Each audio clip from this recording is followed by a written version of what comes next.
Mari bangkit berdiri dan kita membaca Kitab Injil Lukas pasal 24 ayat 13 sampai 35. Injil Lukas pasal 24 ayat 13 sampai 35. Yesus menampakkan diri di jalan ke Emmaus. Pada hari itu juga 2 orang dari murid-murid Yesus pergi ke sebuah kampung bernama Emmaus yang terletak kira-kira 7 mil jauhnya dari Yerusalem. Dan mereka bercakap-cakap tentang segala sesuatu yang telah terjadi. Ketika mereka sedang bercakap-cakap dan bertukar pikiran, datanglah Yesus sendiri mendekati mereka, lalu berjalan bersama-sama dengan mereka.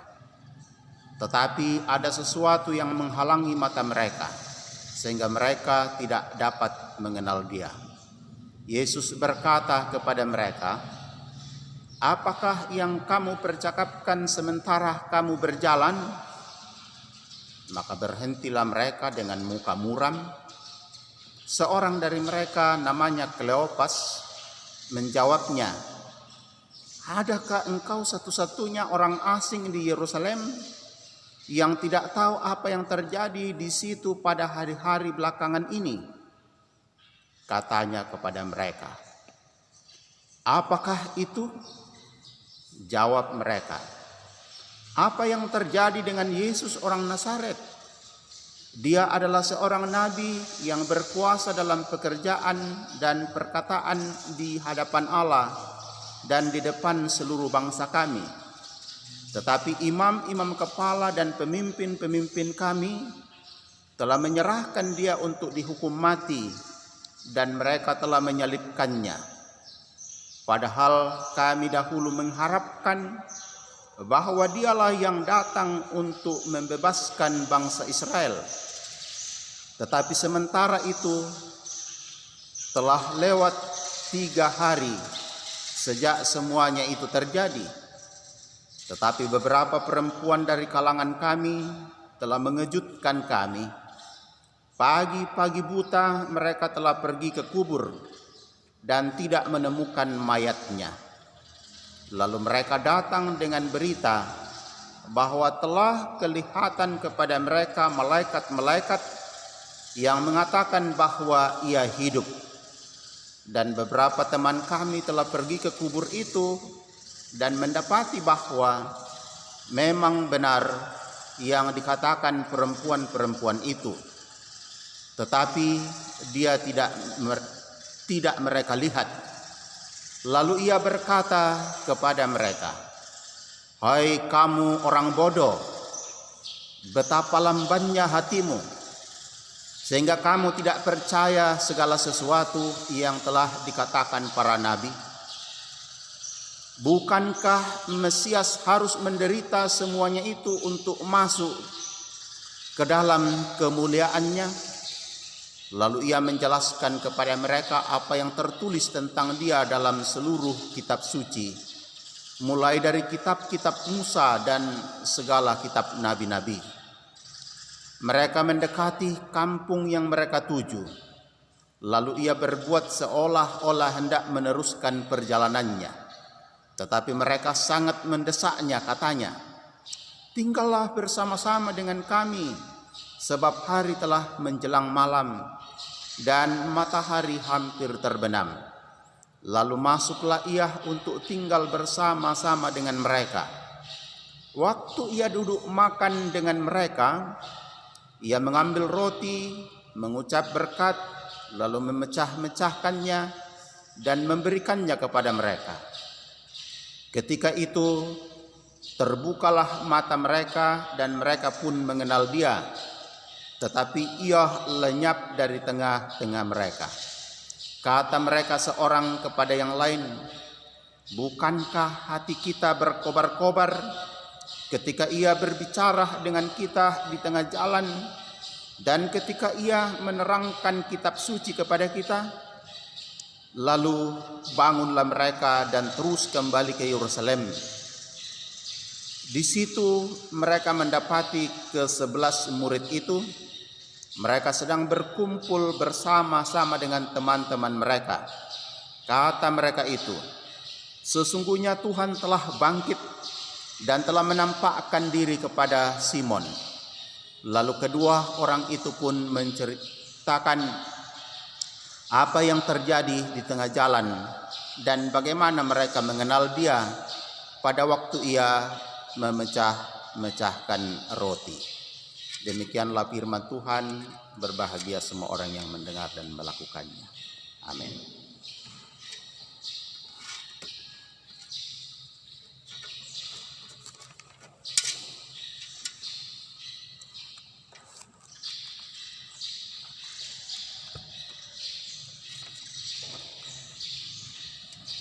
Saudara-saudara kekasih Tuhan, hidup kudus sebagai manusia yang ditebus. Dalam bahasa Toraja, tuo masero, susi sipato nato mangka dilabak.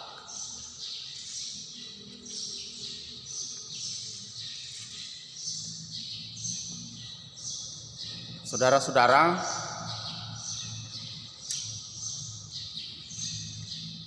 tidak ada orang yang senang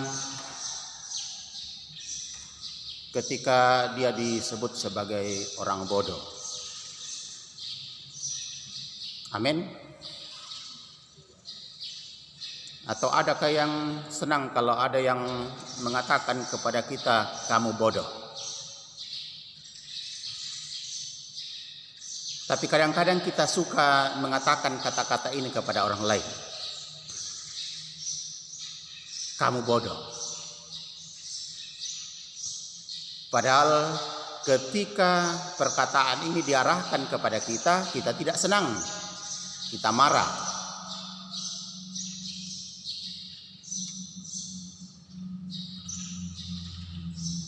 Nah, saudara-saudara,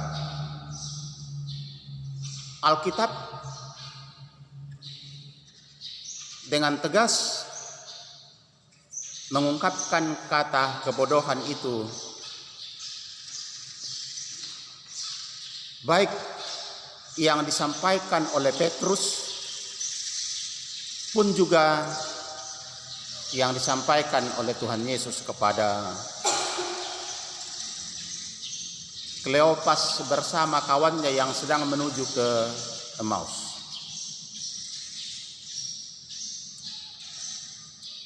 Pertanyaan kepada kita ialah, apakah itu hidup dalam kebodohan?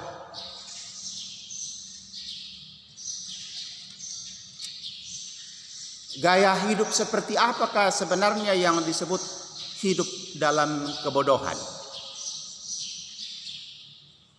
Mungkin ada yang mau memberi pendapatnya, pengertiannya, kehidupan seperti apa sebenarnya yang disebut sebagai hidup dalam kebodohan. Ada contoh mungkin bisa disebut hidup dalam kebodohan.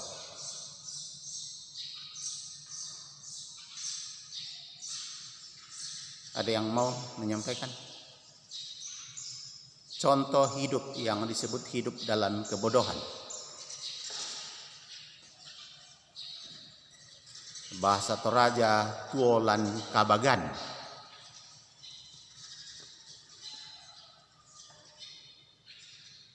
Contohnya apa kira-kira?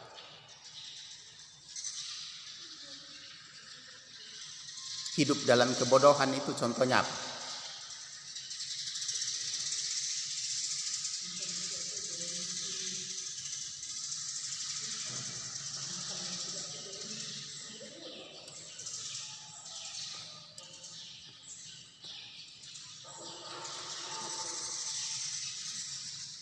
Banyak ya. Tio kayaknya mau menyampaikan sesuatu. Silakan.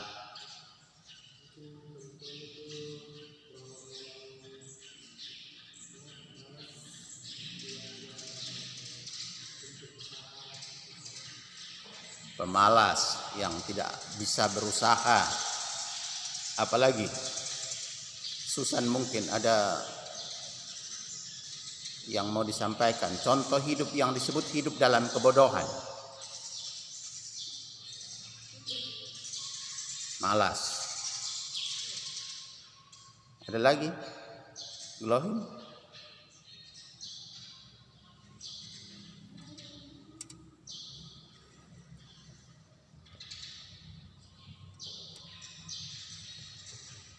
Kalau kita belajar kepada pemazmur, Mazmur 116 tadi ya. Menurut pemazmur, ketika kita membiarkan hidup dalam kebingungan, dalam kelemahan, dalam kesesakan, ditindas oleh penderitaan dan bayang alam maut, itu adalah kebodohan. Membiarkan diri ditindas oleh berbagai pergumulan.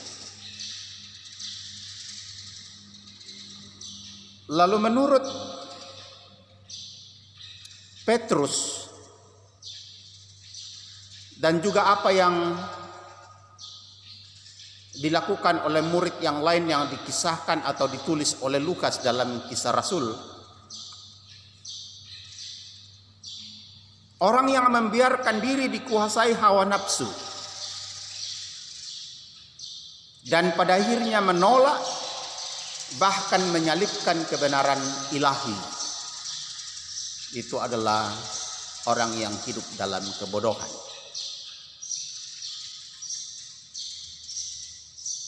Menurut Injil Lukas, ini ungkapan Yesus sendiri kepada dua orang yang sedang menuju ke Emmaus. Salah satu orang itu disebutkan namanya yaitu Kleopas. Salah satunya tidak ditahu siapa kira-kira.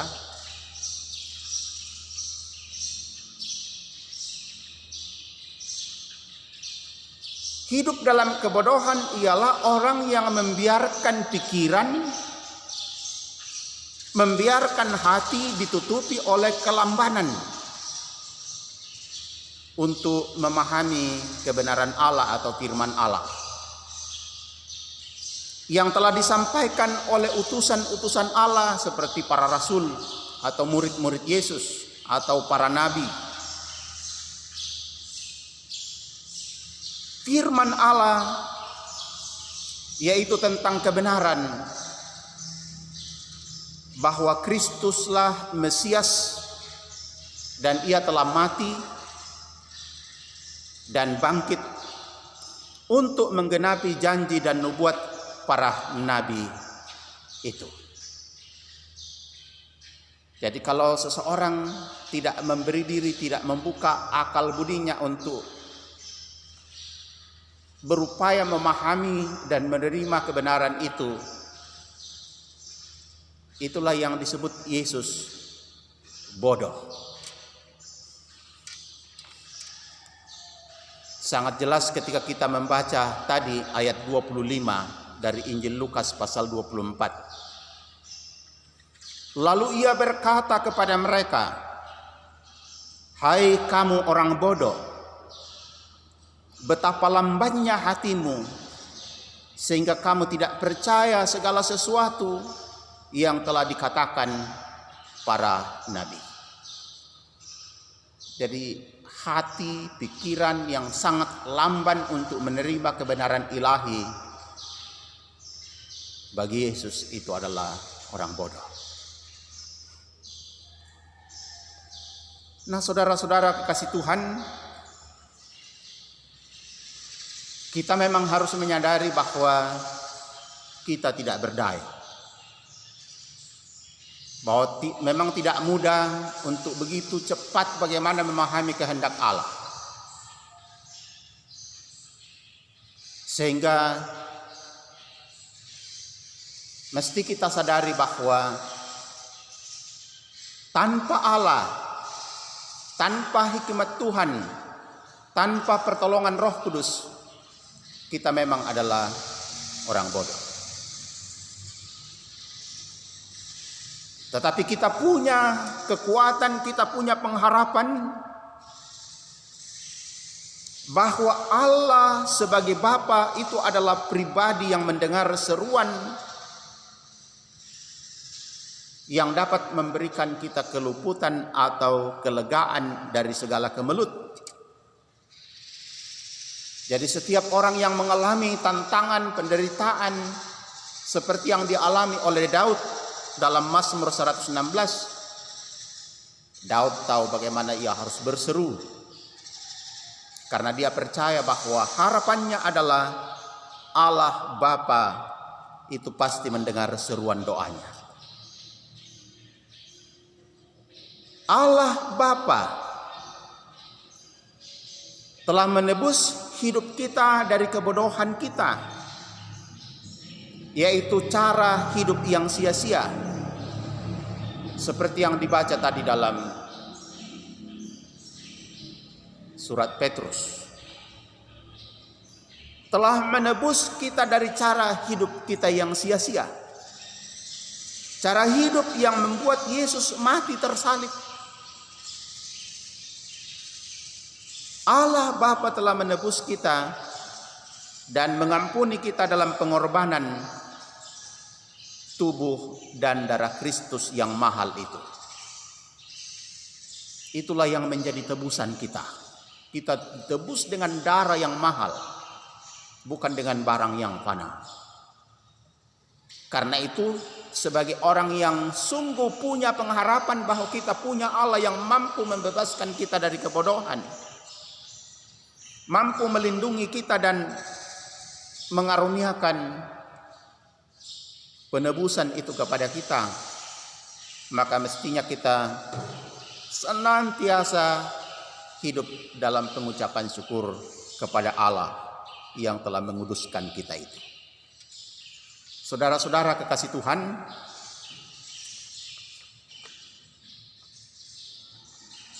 kalau demikian,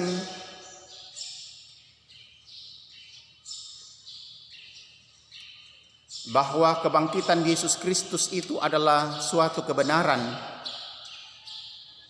dan bahwa Roh Kudus telah memeteraikan kita, serta baptisannya menjadi tanda dan meterai pendamaian dalam Kristus, maka pertanyaan bagi kita ialah, apa yang harus kita buat? Apa yang harus kita wujudkan?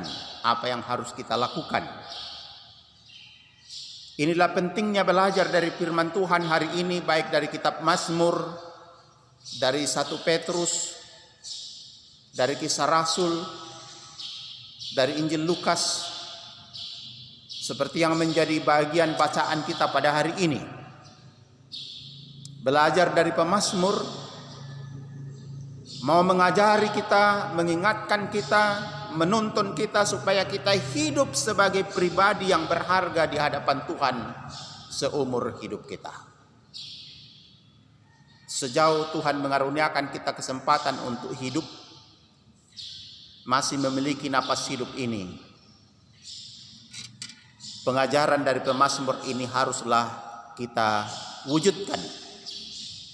Hiduplah sebagai pribadi yang berharga di hadapan Tuhan. Mengapa berharga? Hidup ini telah ditebus dan dikuduskan oleh pengorbanan Tuhan kita Yesus Kristus. Yang kedua ialah